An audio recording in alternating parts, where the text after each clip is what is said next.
Okay, so welcome to the second day of the workshop on models and inferences in science. We had a first rich day yesterday till 7 p.m. So we had the opportunity to rest during the night. So now we are ready for another day concerning models and inferences that we have seen that the subject is much more complicated than expected, and then in the past researchers thought to be. So now we will have more issues, more ideas about the subject, and the first presentation is given by Fabio Sterpetti, that is mainly related to studies in philosophy of science, and in this case we are here at La Sapienza. I already say La Sapienza, like in the past, because he is a postdoc researcher here at La Sapienza, and the title of the presentation is Scientific Realism, the Semantic View of Theories, and also, there is also Evolutionary biology, not only the Semantic View of Theories. So, thank you very much. Thank you, Professor. So, in a series of recent works, Stephen French supports the idea that scientific structural realism should be a suitable framework for biology. What I'm going to do in my talk is to show some of the difficulties of applying scientific structural realism to evolutionary biology, and specific to philosophy of biology. And then I'll try to assess some of the critics' move to Van Frassen's structuralism, especially by James Ladyman, in the light of a sort of an evolutionary perspective. So this is the outline of my talk. I will briefly sketch what scientific structural realism is, then I'll try to resume the problem of scientific representation for scientific structural realism. Then I try to assess the problem arising with the French proposal, and then I'll try to look critically at James Ladyman critics to Van Frassen. So, very briefly, scientific structural realism. Just to give a rough and brief description of the problems here. Scientific realism may be described as the claim that our best scientific theories are true. For example, Brian Ellis writes that realism is a two-stage argument from the empirical success of science to the truth or approximate truth of its dominant theories, to the reality of the things and processes that these theories appears to describe. Normally, even if this is obviously a contention issue, but normally truth is intended by realists as truth as correspondence. For example, our scientist states that correspondence theories which treat truth as a relation between language and reality are the only theories of truth compatible with realism. And Emma Ruckam states that truth is a semantical relation between language and reality. Its meaning is given by a modern Tuscan version of the correspondence theory.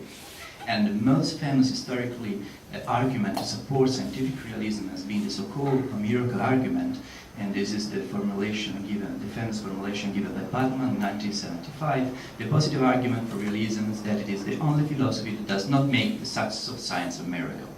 And with the words of Peter Lipton, we ought to infer that scientific theories that are predictably successful are approximately true, since their truth will be the best explanation of their success. But historically, what happens is that most of all the pessimistic meta-induction, as formulated by Loudon in 1981, has been considered the most important problem from scientific realism.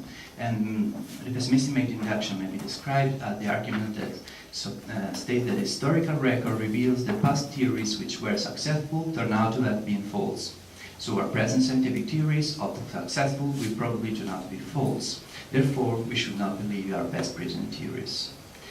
And so, scientific structural realism has been proposed, with the words of Stephen French, to overcome the so-called pessimistic meta-induction, which presents the realist with the problem of accommodating the apparent historical factor, often dramatic ontological change in science. So, Two major brands have been developed as scientific structural realism, epistemic structural realism, proposed by Worrell in 1989, which slogan may be sum up as structure is all we can know, and anti-structural realism, proposed by James Ladyman in 1988, which slogan may be sum up as structure is all there is. I will focus here on anti-structural realism because it's the version of structural realism which Stephen French endorses. So, the link between scientific structural realism and the semantic view. Structural realism supports the idea we can be realist only about the mathematical structure of our theories, and the semantic or theoretical approach to theories is particularly appropriate for the structural realist, as Ladyman says. In fact, a theory may be defined according to the semantic view of the class of its mathematical models. And with the words of Albertson, who strongly criticized the semantic view, structural realists adopt Geary's account of theoretical commitment. To accept a theory means believing that the world is similar or isomorphic to one of its models. So, the relation between structural realism and mathematics is strong. For example, Stephen French said that how are we to identify the structure that we are supposed to be realist about? The most obvious route is via the equations. We can do so via the models, etc., that these theories present and in terms of which they are to be understood according to the model theoretic approach. For example, Worrell states that if we restrict ourselves to the level of mathematical equations, not notice the phenomenal level, there is in fact complete continuity between Fresnel and Maxwell's theories. So scientific structural realism seems to avoid the problem of theory change, showing the structure of the theories are retained through theory change. The semantic view is a crucial tool in such an attempt. But at the same time, structural realism is supposed to be realist enough to account of the numerical arguments. Namely, to claim that our best scientific theories are true. So, I will try to briefly sketch the problem. Even yesterday had been formulated for the principal problem from scientific structural realism instead of scientific representation. Because this is the general schema of a structural realist account of the relation between theoretical models and data models and between the present theory and past theories. You can see that on the left side you have the relationship between theoretical models and data models. And you can account for such a relation using isomorphism or equivalent concept. And even in relation with theory change, you can represent the change between one theory and the successive theory with this kind of technical device. But the problem, as yesterday has been so strongly pointed out, is the relation between data models and the world, namely the relation between scientific theories and the world. And this is maybe called the representational problem. In fact, the word-theory relation cannot be one of isomorphism. Isomorphism cannot hold between a model and the world, because being isomorphic is a relation that holds only between mathematical objects, and the world is not a mathematical object. So the semantic view is not sufficient to account for the word-theory relation in a realist fashion. Indeed, the semantic view is compatible with both scientific realism and with anti-realism.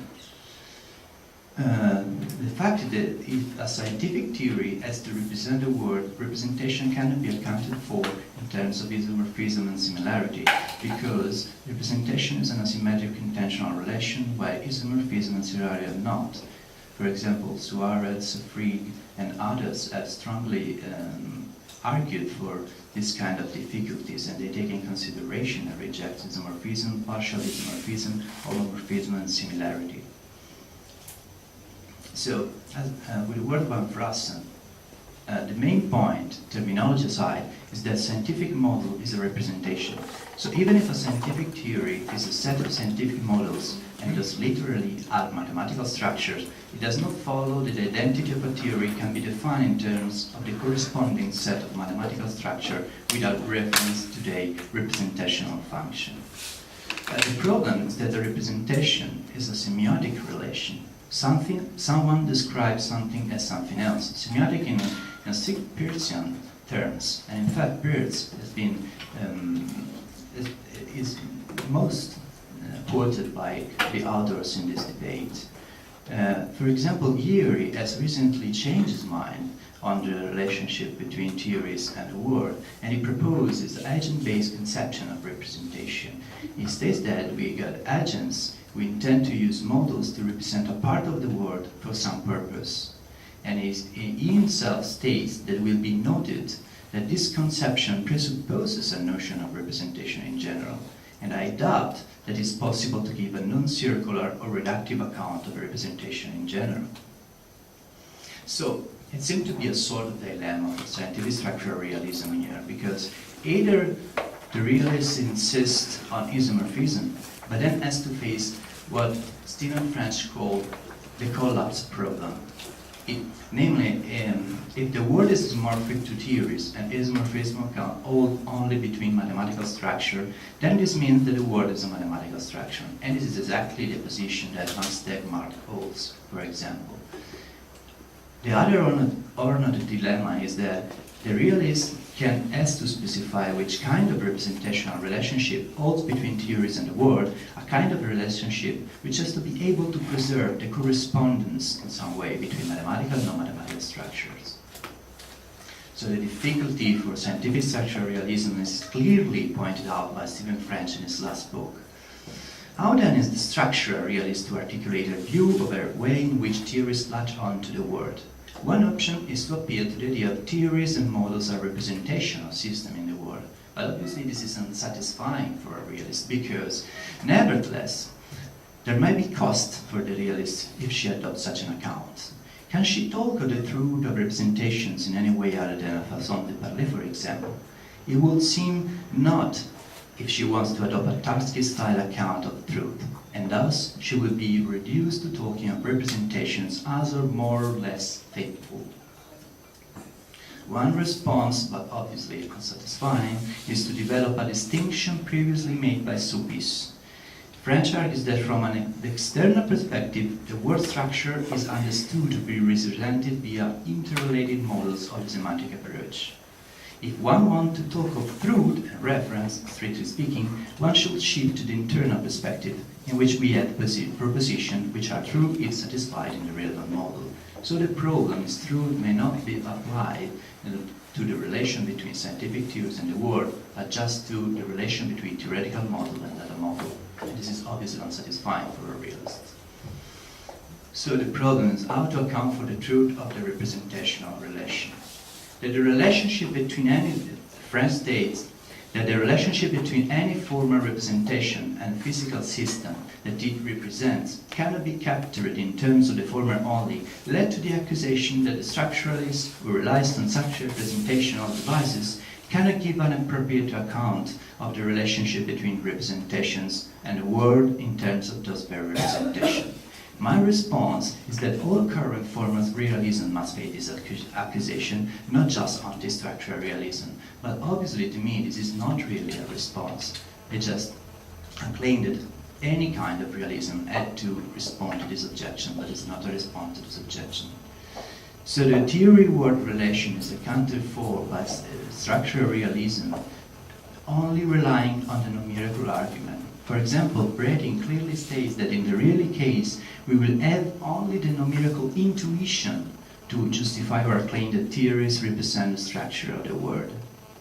So the simple and dyadic relation between models and the world in traditional semantic view has become the complex and at least triadic relation of representation. And Suarez stressed that dyadic relations such as isomorphism or similarity are then brought to the fore as concrete specification or the mirroring metaphor. And this means that it is a necessary condition to maintain a strong concept of truth for realism. So to restore the necessary objectivity or subject independence, realists should be able to rule out interpretational dimensions, so to speak of representation. And Van Frassen described the situation like it is. At this point, we can be sure the metaphysical realist will ask for the next step. So then, what is the relation between data model and the phenomena it models?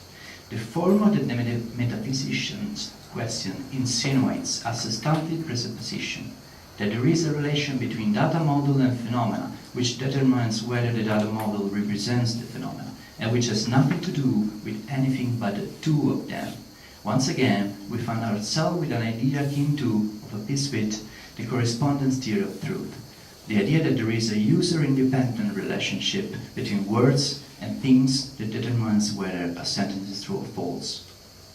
But obviously, if we take seriously the notion of representation, we cannot intend in this way this relation. So, if we claim that theoretical models are isomorphic to data models and that data models truly represent the world through a numerical argument, and we adopt a correspondence theory of truth in Tarskian terms, then we can say that given that models are mathematical structures, and that they correspond to the world, they are isomorphic to the world. But then we have again to face the collapse problem, the problem of distinguish physics from mathematics. We should draw the conclusion that the world is a mathematical structure.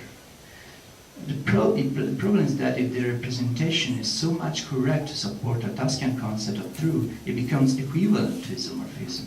But if isomorphism holds between theories and the world, then we have the collapse problem. If instead the representation or relation is not so strong, realism is in trouble.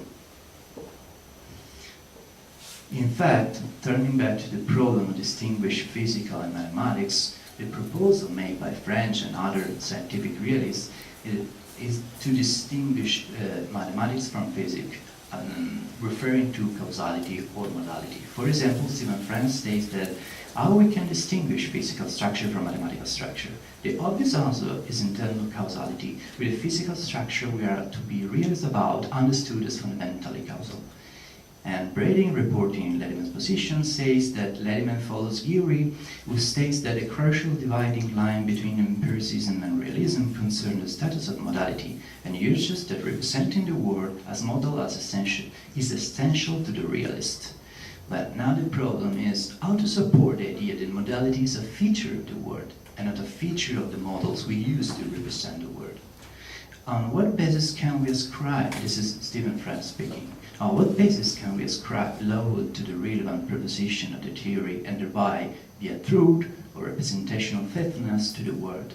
Here we need to articulate description via two stages within the structuralist framework. First of all, there is the attribution of laws as feature of structure to the world. And the grounds for that are whether the grounds are for attributing charge to the world or features thereof, involving inference to the best explanation, for example.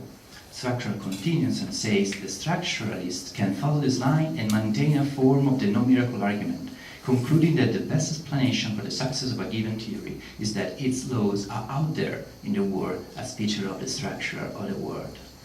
So, the problem is that one of them, the appeal of the scientific structural realism, the semantic view, was in there avoiding the pessimistic meta-induction without directly relying on the no-miracle argument, which is so weak and contentious argument, while underlying the continuity among theories. If the relation between the structure emerging while theories change and the world is of the same kind of that between theories and the world, and its such relation is based on the no-miracle argument and no more on isomorphism, the problem of the theory change steps back again. Because, for example, as Warhol, who is a realist, says, the no-miracle argument, with regard to the no-miracle argument, scientific realism can surely not be inferred in an interesting sense from science success. The no-miracle argument cannot establish scientific realism. So, to sum up, the problem. If we rely on no-miracle arguments, then we are not able to be sure that the feature belongs to the world and not to the model, because we cannot exclude that our theory is false or incomplete. If there is not a complete correspondence between theory and the world, we are not able to safely state that the feature belongs to the world. But instead, if a perfect correspondence holds, we can safely claim that everything that is in the model corresponds to something in the world. In this case, we could safely assume that modality is in the word, and so we will be able to distinguish physics from mathematics in an objective way. But if we could do this and state a perfect correspondence between theories and the word, we should face the collapse problem again. But we are not able to state such a correspondence because the non-miracle arguments is subject to the pessimistic meta-induction style arguments. So we are not able to state that modality is a feature of the word. So now, let's come to French proposal to adopt anti-structural realism to face problems in philosophy of biology. I will try to assess his proposal just focusing on the difficulty of solving two of the main debated issues in philosophy of biology. So French attempt to articulate a biological form of anti-structural realism. In his words, in biology we face the obvious problem of a comparative, with respect to physics, paucity of mathematized equations or laws by means of which we can identify and access the relevant structures. But he says even that although this is not true of all biological fields, population genetics and theoretical ecology are the exceptions, and so we'll focus on what he says specifically on population genetics.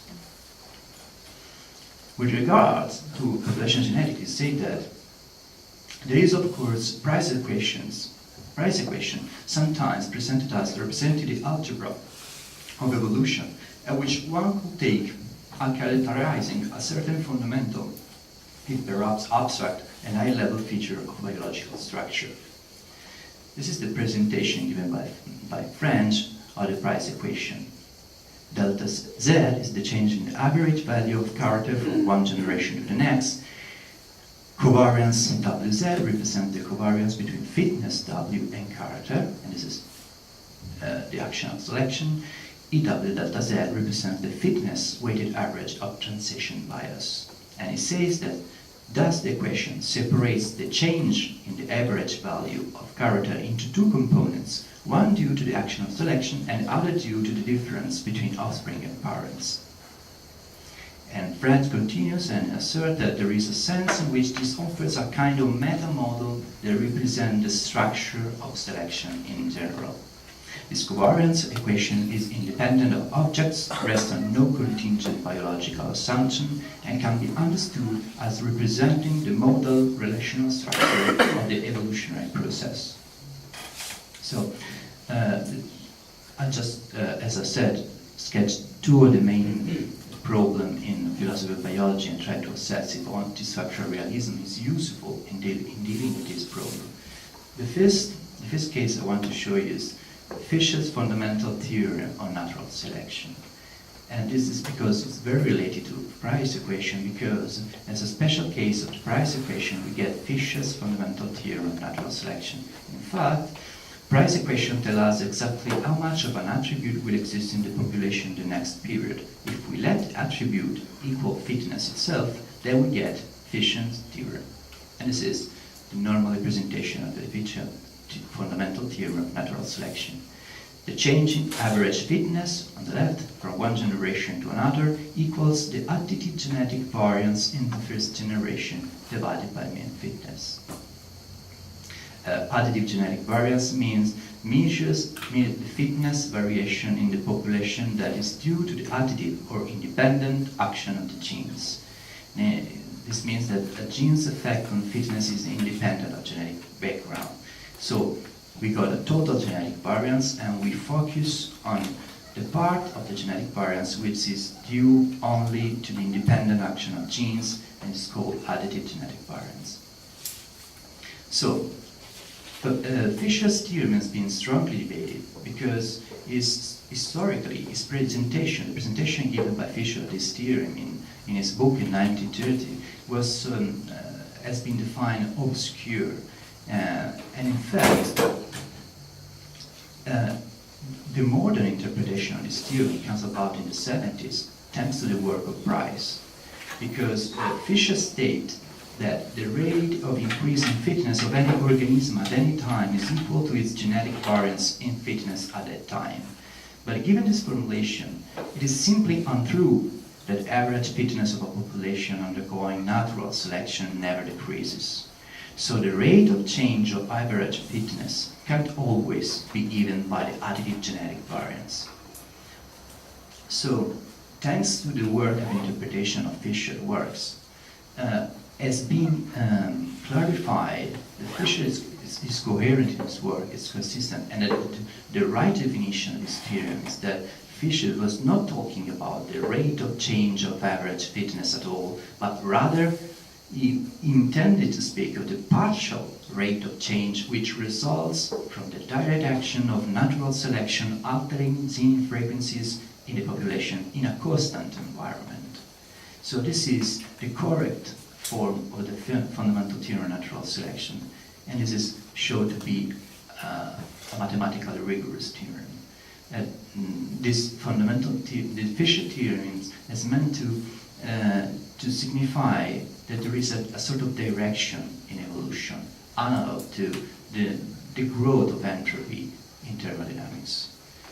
Because, also Kasha states, the fundamental theorem means that when natural selection is the only causal force in operation, average fitness can never decrease.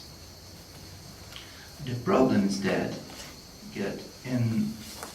by Fisher's lights, natural selection will almost never be the only force in operation, for by causing gene frequencies to change, selection almost always induces environmental change, which is itself a force affecting average fitness. In fact, the conception of environment Fisher is that in the environment will not remain fixed, for selection itself alters it.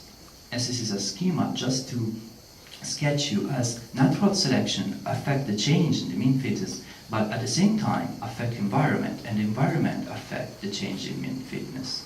So, for Fisher, constancy of environment from one generation to another meant constancy of the average effects of all alleles in the population. Recall the nonetheless average effect on fitness is the partial regression of organism fitness on the number of copies of the allele. Nonetheless average effect may change across generation, but it will often depend on the population genetic composition. So, what's the point? Price's point that fundamental theorem does not guarantee that average fitness will increase over time is correct, but no mathematical theory could guarantee that, because in its definition of the situation, given that fitness depends on environment, which is itself a variable, to understand Fisher, understanding of fundamental theory, we have to accept Fisher's view of environment, and it says that any change in the average effects constitutes an environmental change. So, the fact is that the theorem tells us that in a constant environment, selection can only drive average fitness up. But since the environment, in Fisher's own sense, is always changing, nothing follows about whether average fitness will actually increase or not. So it seems to, not to contradict, but to block the inference we can draw from this theorem in the same time. So there is a failure of the analogy with entropy. And so the fact is that fundamental theorem is the biological meaning of fundamental theorem is at least very contentious. For example, Price and Ewens felt that fundamental theorem, though mathematically correct, did not have the biological significance that Fisher claimed for it. And while Edward, Franz, Larkin, and Grafen, main proponents of the modern interpretation, are much more sympathetic to Fisher. So the problem is, facing this kind of problem, can scientific structural realism, ontological structural realism proposed by French, help us in trying to assess the biological significance of fundamental theorem of natural selection? I think that it can't, because it considers just the mathematical equation, the mathematical structure, and avoid completely to face biological problem. So it cannot be useful in this kind of problem, specific problem in philosophy of biology. Case number 2, I will try. One of the most debated issues in philosophy of biology is the causal nature of natural selection. There are at least 2 different positions. The mainstream position is that causal selection and drift are causal process, and we have to account for them causally. The other position, who refers specifically to population genetics, is that instead natural selection is not at all a causal process, because what is causal in evolution is just birds deaths, and mutations, not natural selection. Natural selection is a statistical concept. For example, Matten and Aru describe the situation in this way, where a reason for verifying natural selection in this manner lies in an analogy between equations of population genetics, such as Fisher theorems and certain equations of physics. Natural selection is ontologically derivative on individual level events such as births, deaths, mutations. For them, natural selection is an abstract phenomenon that obtains in all possible population histories. Natural selection is not even a biological phenomenon as such. It holds in any history in which the terms of the theory can be jointly interpreted in a way that accords with the abstract requirements of the theory. And they give an example to show that it's not a biological phenomenon, a peculiarly biological phenomenon. They tell us that suppose that you have two bank accounts, one yielding 5% interest and the other yielding 3%. One can treat units of money in each account as the members of a population and interest rate as analog of fitness. Provided that no money is transferred from one account to another, one can treat these fitness values as heritable. That is, the fitness of any particular non-original piece of unit of money can be ascribed to the reproductive rate, namely interest on pre-existing units of money.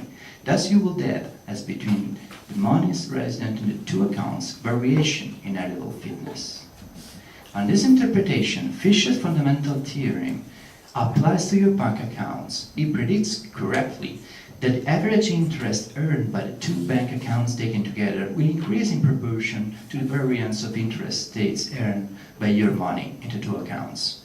Mathematical population genetics is, in large measure, an application of probability frequency theory, and they conclude it is only with the concrete realization of abstract quantities such as growth rates that biology enters the picture.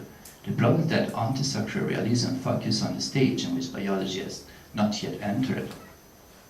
So, with relation to this problem of the causal nature of natural selection, there are at least these different three positions in literature. Some authors think that selection and drift are distinct and causal process. Some other authors think that selection and drift are not distinct and are not causal. Someone else, for example Mark Lange, thinks that selection and drift are not distinct process, but that selection explanation are causal, while drift explanation are not causal. So given all these positions deal with the same models and are all compatible, at least in principle, with scientific structural realism, with anti-structural realism, how could scientific structural realism say about this contentiousness in physical biology? How can Stephen French's proposal help us to take a position in this debate? I think it cannot, because as I said, he concentrates on the mathematical formulation of the equation and say nothing about these biological issues. So turning back to Price's equation, French himself stated that Price himself emphasized that this equation could be used to describe the selection of radio stations with the turning of a dial just as easily as it could to describe biological evolution. And Okasha states that Price's equation is simply a mathematical tautology whose truth follows from the definition of the terms. Nothing is assumed about the nature of the entities, their mode of reproduction, the mechanisms of inheritance, the genetic basis of the character, or anything else. Price's equation is statistical, not causal. Differences in character value are correlated with differences in fitness, but the correlation need not reflect a direct causal link. So, French seems, by these words, to accept the causal nature of natural selection in the idea that structures have to be understood as causal structure.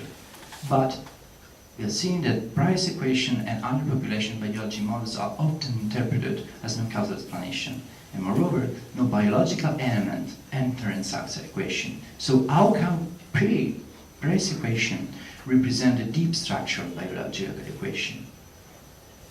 So now I turn to assess some of the remarks made by Ladyman from what we can understand as an evolutionary perspective to von Prassen position. So these are the two main critiques made by Ladyman in 2011 to von Prassen account of scientific representation. We can describe them as that the first is that observable and unobservable entities are not so clearly distinct. The second is that representation can be naturalized, at least through evolution. And I have to say that I agree with these critics, Van Prassen, but not with the consequences that Ladyman draw from these critics. With relation to the first critic, observable and unobservable, Ladyman writes that while the phenomena are supposed to be observable, they are only manifest to us in the form of one other set of appearances. So are the phenomena inferred and theoretical? And he continued, the public object it takes, Van Prassen, to be part of the realm of the phenomena are as much inferred as theoretical objects. Yes, I agree completely with Ladyman. To me, in order to be coherent, Bas Van Prassen should abandon his direct realism for observable entities and adopt an inferential conception of the perception. Ladyman continues and he says that Bas Van Prassen denies that we can reduce the observation of a galloping horse to a series of mental representations with some characteristic content and structure, and then claim that the horse is inferred. But accepting that observables and unobservables are on the same boat, as I think and agree with Ladyman that Bas Van Prassen should do, does not mean extending realism to unobservables. In fact, an inferential conception of perception does not necessarily lead to scientific realism. For example, this is what recently we written in the tradition of von Helmholtz and others' research on perception, and he says that a very basic and useful formulation of the problem of perception is in terms of cause and effect. States of affairs in the world have effects on the brain. Objects and processes in the world are the causes of sensory input. The problem of perception is the problem of using the effects, that is, the sensory data that is all the brain has access to figure out the causes. It is then a problem of causal inference for the brain, analogous in many respects to our everyday reasoning about cause and effect and to scientific methods of causal inference. The problem of perception is a problem because it is not easy to reason from only the known effect back to the hidden causes. So, coming to the second critic to Van Prassen, Ladyman says that I think we have good reason to believe that inferences in the case of everyday objects are ones that we are evolutionarily predisposed to make as we are stimulated by the senses in the course of our development. And I completely agree with him, because the problem is that the situation of evolution in shaping our cognition may be identical to the inferential problem of perception. There is no way to know if our inferences are true, in a strong sense of truth, if we rely on success to support this idea. There is exactly the same problem of the relation between theories and the world. There is a sort of dilemma here. One thing we should be able to demonstrate that natural selection gives us inferential tools able to produce only, or at least mostly, true beliefs. But it's quite difficult to demonstrate such a thing. On the other hand, if instead we support a discontinuity between scientific knowledge and folk, naive, or embedded by evolution beliefs, if our scientific knowledge differs from our folk beliefs, then we have a problem similar to that of theory change. Past successful selected beliefs are false from our present scientific point of view. And so, on this point, criticizing the fact that it seems that Van Prassen do not want to naturalize the representation, Ladyman writes, it seems that Van Prassen rule out the naturalization of representation in evolutionary theory and biology more generally. On this view, RNA and DNA do not represent anything unless used by a genetic engineer to do so, and the state of the visual cortex per se does not represent the environment. This is mysterious, for we are told nothing about how a human subject managed to introduce representation out of nowhere. And he continues, And Ladyman says, representation may concern aboutness, but if the processing in the visual cortex is not about anything, then why suppose that my words are?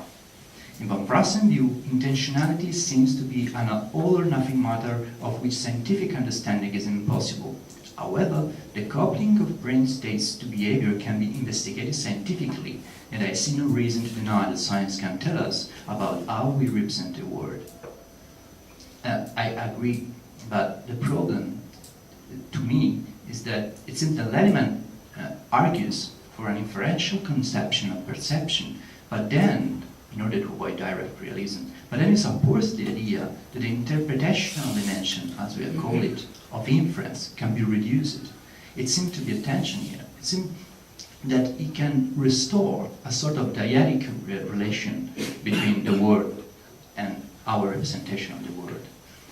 It seems to be a tension here because a scientific study of the coupling of brain states to behavior is certainly possible, but this does not mean that the scientific theories produced and knowledge produced in such field will be radically different from any other scientific theory.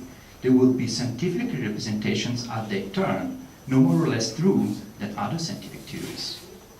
So the problem is that the scientific theories of intentionality why we should think that they will be different from other scientific theories. The problem is, scientific theories of intentionality would be different only if we accept the idea that they will be able to perfectly correspond to the word, to say the truth, in a strong sense. But why they should be more truth-taking than other theories? So extending representational abilities to non-human is even acceptable to me, but this does not mean that they represent more correctly or less inferentially than us the word. There is this exactly the same problem. And with regard to the fact that intentionality is mysterious, well, Ladyman has written that this is mysterious, for we are told nothing about how a human subject managed to introduce representation out of nowhere.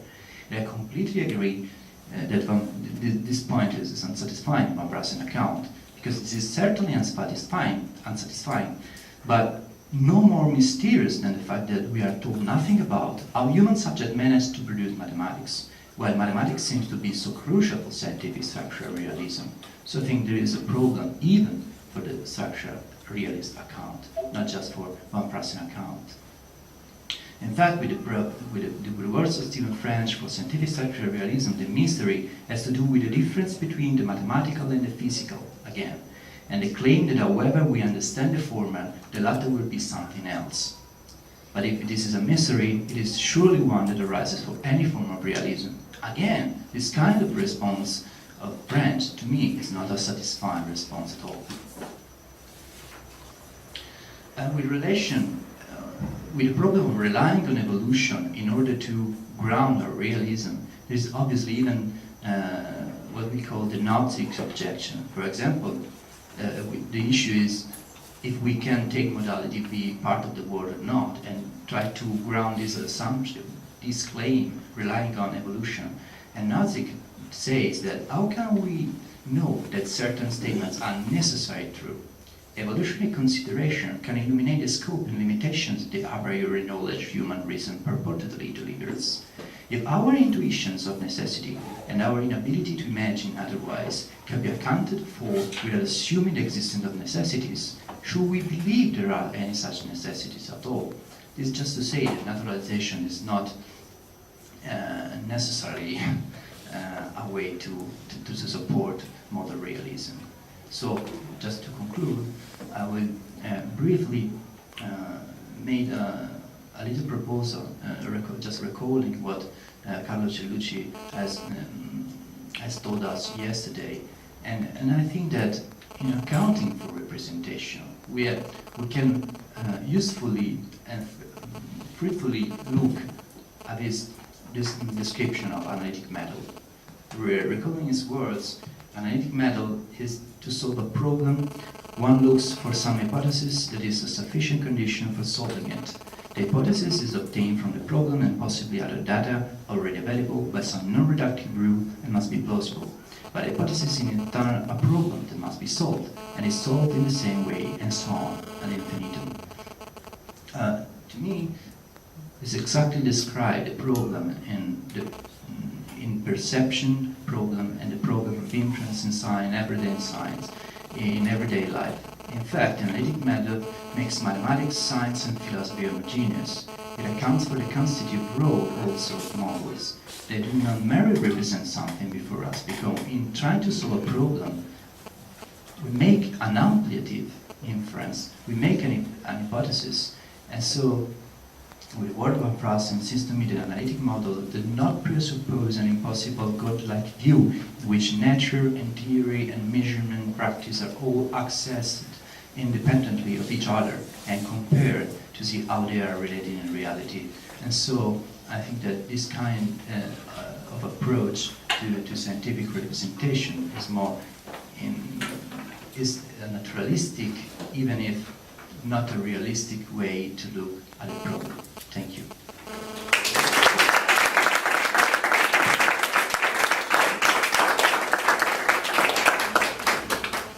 Thanks for your presentation. Questions? The first one. So I thank you for your very stimulating seminar, and I have so many perplexities and doubts that I could list them for days. So I have to be short, and I'll start with one that I wanted to share with you to know your opinion about. So, as a physicist, of course, I deal with physical theories. That's my job. And differential equations, so I can solve some of them, the one that I need. And so I have a question on this, because all this discussion to me seems somehow, well, leaves me with so many doubts and perplexities. In which sense would you ever, or anybody say that Maxwell equations are true or are in the world outside? I mean, they work only in context where all that they neglect can be safely neglected. So they are not there. I completely agree. Very specific situation where we prepare in laboratories a situation where everything else can be neglected, and then those apply successfully to describe what we see in our laboratory with a good extent of approximation. That's it.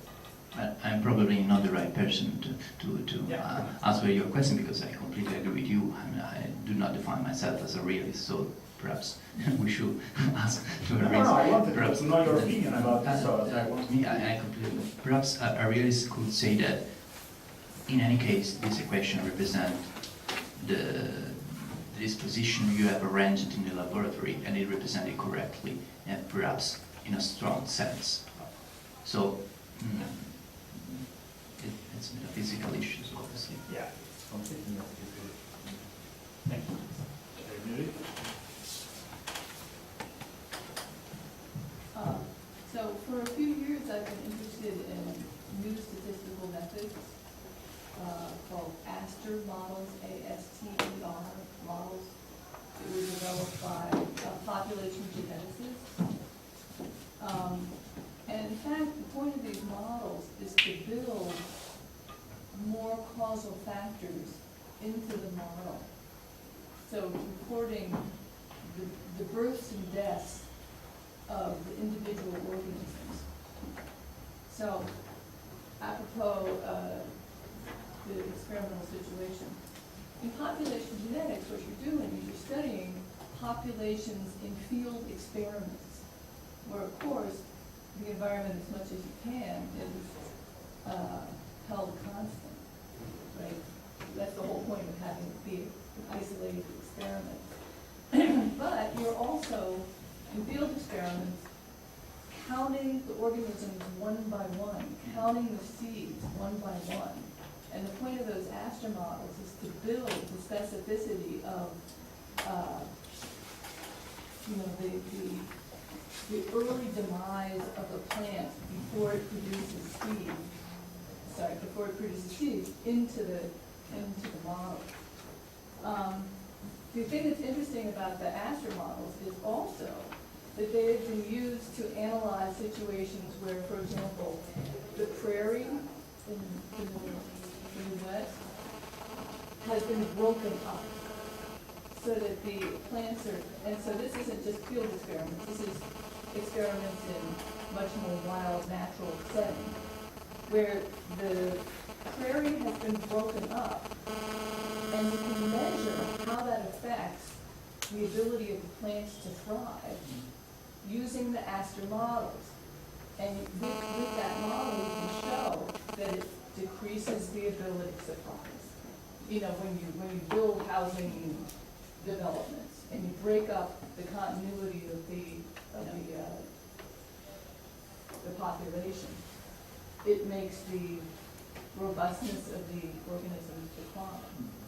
Yeah. So I think it would be worth your while looking at that example. The problem is that I have to respond to structural realists, and a structural realist would say that these details are not structural. So the main point is that they look at the mathematical structure, that you can obviously put in the model all the data and all the characteristic and the specific characteristic, but the point is that structural realists and French look just at the price equation itself and don't look for a detailed model, and because they want to say that the deep structure of selection is given by that mathematical equations and not by there are so many specific accurate model in biology. No, but they're not focused on this. Yeah, you need to take a look at it, because that's not actually the relationship between, it's not more specific. The mathematical structure is different, and it stands in a different relationship to the abstract equation. Yeah. Yeah, I think it might give you actually Yeah, very because interesting. I think that the point is that what is really biological relevant there has to be put in the models. It's not given by the structure of the equation. I think for a realist. That's what I'm saying. That's what I'm saying. It's not that you're putting more details We from. discussed. I don't know. So I want to have more questions. Carlo? So, my question concerns the notion of scientific realism, not structural realism. So, of course, the scientific structural realism is a particular kind of scientific realism. I don't, so I want to ask you, what is this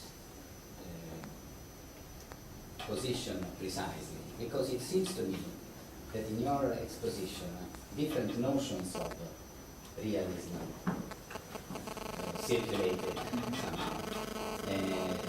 And sometimes you oscillated between one and the other, and sometimes you brought them together. And I have noticed at least these. So the first, the definition you gave at the beginning, structural realism is the thesis that our best scientific theories are true. Then you consider the view that that scientific realism is the adoption of the correspondence theory of truth. Then you said that it is essential that there is a strong notion of truth independent of the subject.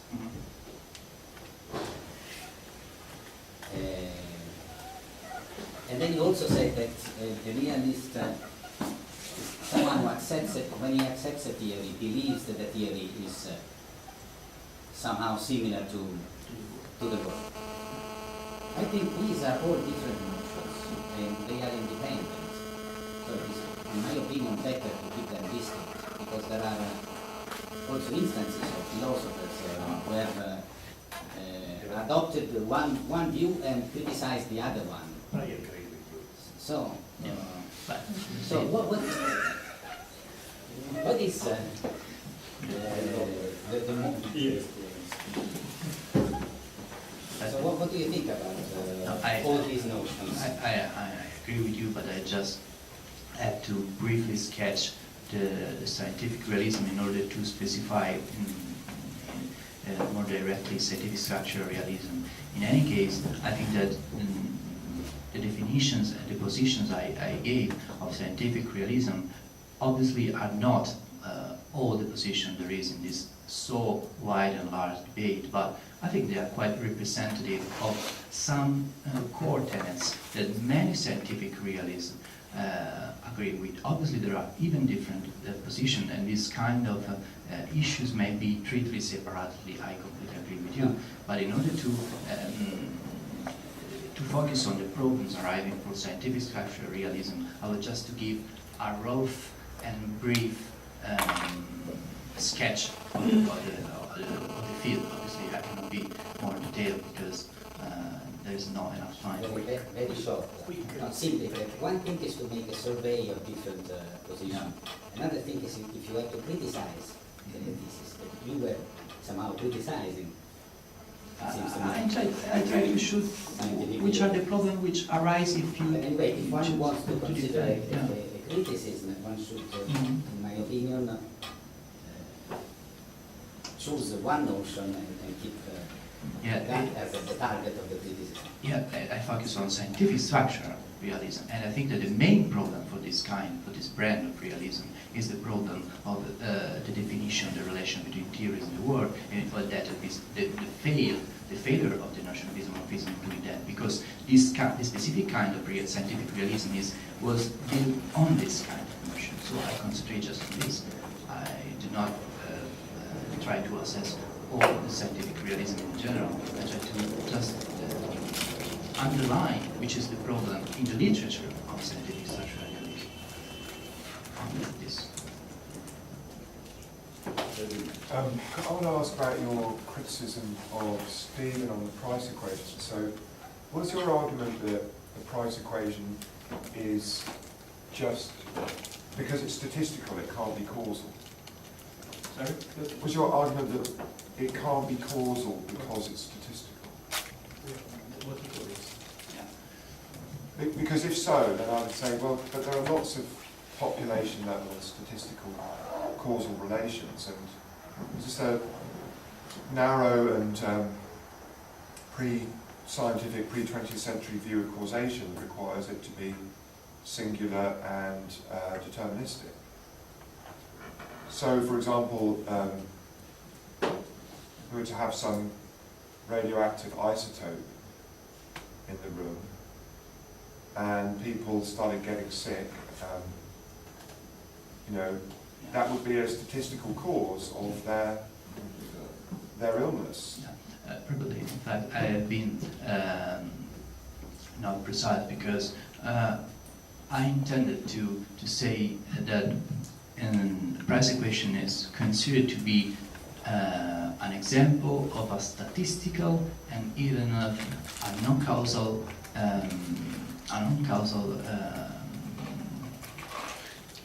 term referring to the work of Mark Lange on statistical explanation and even of Matten. They think that specific kind of statistical explanation are instantiation of non-causal explanation. Even if obviously not every statistical explanation is non-causal, but some statistical explanation is non-causal, and probably the way in which this kind of relation genetics is statistical is a kind of non-causal statistical explanation. So my fault, I didn't specify that I was referring to this work of Mark Lange. But then I would say that structural realism could give you advice about how to solve that debate between Ariu and Matten on the one hand, and Sober and Milsmeyer on the other. I mean, I'm not sure how Lang fits into it because it's a complicated issue, but I would certainly say that the kind of view of causation that Don and I have in our book would be at odds with Matten and Ariu, because they're contrasting. They want to have some sort of idea that, well, natural selection isn't a cause, but real causes are the individual things that happen to animals. Yeah.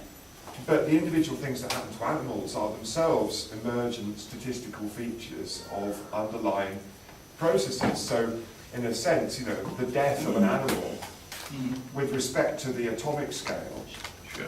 is a statistical fact. So But this is a problem they've got for some biology. idea that there's some bottom level at which there's real causation happening and higher level processes can't be causal. And I would say, no, right, the real choice is something projectable and law-like, or is it an accidental regularity? It seems to me that it seems not a dot with modern and aerial view, because they deny that there is that natural selection is a causal process, while many philosophers in biology think that natural selection is a cause at the populational level.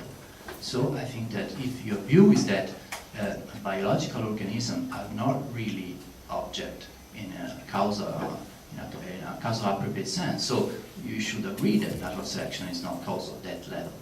But my view is the opposite. I mean, my view is that there's nothing that fits the bill for being the real causal level with the real objects, and therefore we should just embrace causation at whatever level and say, if it's a regularity that's non-accidental, then it's causal. Full Yeah, stop. but if you take And natural selection isn't yeah, accidental. It's systematic and projectable. but this means to deny a specificity to biology.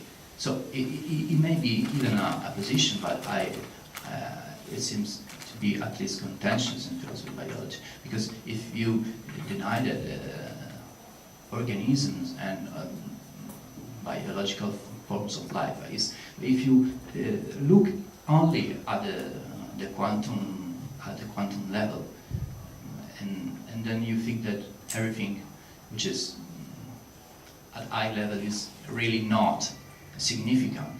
So I don't just say physics that. and That's no more exactly- biology. Yeah, sorry, that's exactly the opposite of what I'm saying.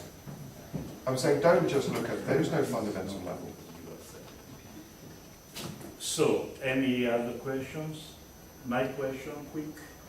So maybe I completely misunderstood. No problems.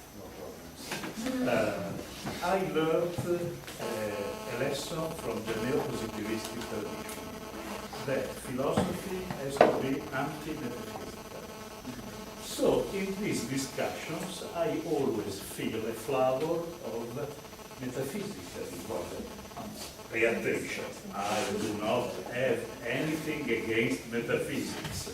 I am only following the neo-positivistic. So I am not able to explain to myself how this tradition is so related to this lexicon. For instance, when I see that there are many kinds of realism, this is not only related to the metaphysical tradition, but also to scholasticism, because it originates long disputes. So can you explain? But And there is also a kind of erosion of this tradition due to the interferences that come from science, Yeah. from cognitive science. But scientific That is structure, something. scientific structural realism is a metaphysical position. Okay. This is the question. So in order to assess this kind of view, you have to enter metaphysics. It's unavoidable. If you want to confront with such claims. So we can suggest to use some Rosa Ocamero class. Yeah. Okay, thank you very much. Sharp blade.